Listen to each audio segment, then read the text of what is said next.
Hello, today I'm in Audi Q5. In this video I'll show you how to use navigation panel.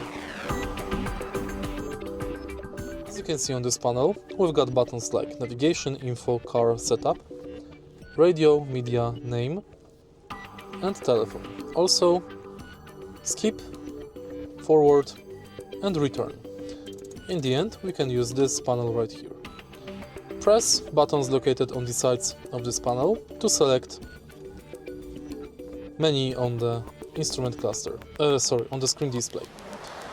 As you can see, the screen display has no touch function, so we have to use this panel. For example, let's go to car. Now, using this knob in the center, we can navigate through the menu. Press this knob to enter the menu. In the end,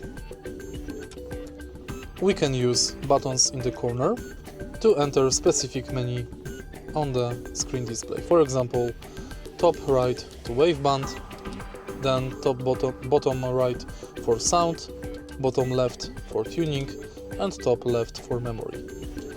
And that's basically it. If you find this video helpful, please like, comment and subscribe.